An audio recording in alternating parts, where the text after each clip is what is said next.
साहिल जी हरियाणा से। राधा वल्लभ श्री।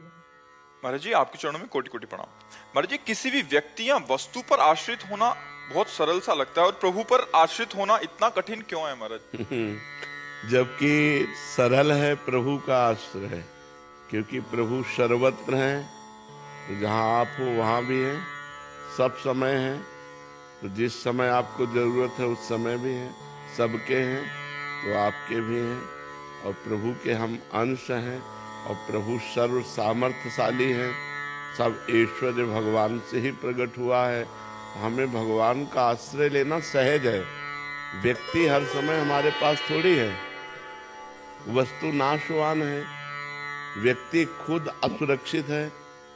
हम जिसका आश्रय लेते हैं वही हमें मार सकता है। तो हम वस्तु व्यक्ति का आश्रय सहज इसलिए लगता है कि सामने दिखाई देता है और परमात्मा दिखाई नहीं देता। बस अंतर यह है, अगर वस्तु व्यक्ति का आश्रय लेने से किसी का मंगल हुआ होता आज तक तो मंगल हो जाता। आज तक किसी का मंगल नहीं हुआ। जब तक वो मंगल भवन अमंगलहारी भगवान का आश्रय नहीं लेगा तब तक वो निर्भय नहीं हो सकता, तब तक वो निश्चिंत नहीं हो सकता, तब तक निशोक नहीं हो सकता। हमें सरलता लगती है वस्तु व्यक्ति स्थान का आश्रय लेने में, लेकिन सरलता है भगवान के आश्रय में। हे भगवान मैं आपकी शरण। वो हमारी बात सुन रहे हैं, वो हमारे हृदय में ही बैठे हैं। पर अज्ञान के कारण हम व्यक्ति का भरोसा तो कर सकते हैं पर भगवान का भरोसा नहीं कर सकते। कोई विपत्ति आवे तो हमें व्यक्ति याद आएगा, भगवान याद नहीं आएंगे। जब कोई व्यक्ति साथ नहीं देगा तब भगवान याद आएंगे। आदमी अपना प्रयास करके जब हार जाता है तब वो कहता है भगवान की शरण में। अगर पहले से ही भगवान की शरण में हो जाए तो उसे हारना ही ना पड़े, क्योंकि भगवान सर्व सामर्थ्यशाली है। तो हमें लगता है नाम जप किया जाए, भगवान की कथाएं सुनी जाए, भगवान का आश्रय तभी दृढ़ होगा जब हम नाम जप करें और भगवान की लीला कथा सुने, भगवान के भक्तों का संग करें।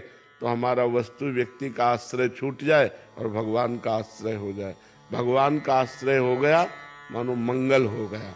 भगवान का आश्रय स्थायी बीमा।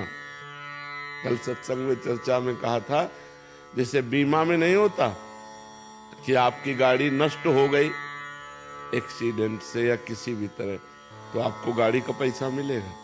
नहीं मिलेगा। आपकी कोई वस्तु नष्ट हो गई, बीमा कराए हो तो आपको पैसा मिलेगा ना।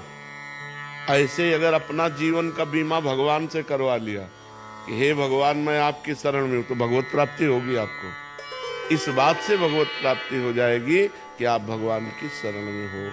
समस्त दुखों का नाश हो जाएगा कि भगवान की शरण में हो। अच्छा, बीमा में तो है हर साल आपको पैसा जमा करना पड़ेगा, अगर सही प्रमाण ना मिला तो पैसा नहीं मिलेगा। लेकिन इसमें भगवान का स्वभाव है, जन अवगुण प्रभु मान न काऊ, दीन बंधु अति मृदुल स्वभाव। यदि हम हे भगवान आपकी शरण में हैं तो आजीवन का बीमा हो गया, ठेका ले लिया भगवान ने। भगवान कहते हैं अनन्यस चिंतयन्तो माम ये जना परिपासते तेसाम नित्याभियुक्ता नाम योगक्षेमम वहाम्यहम्। मैं उसका ठेका लेता हूँ योगक्षेम का, जो मेरा अनन्य चिंतन करता है। बस भगवान के सहारे होकर भगवान का नाम जप करो, तुम्हारा जीवन मंगल में हो जाएगा।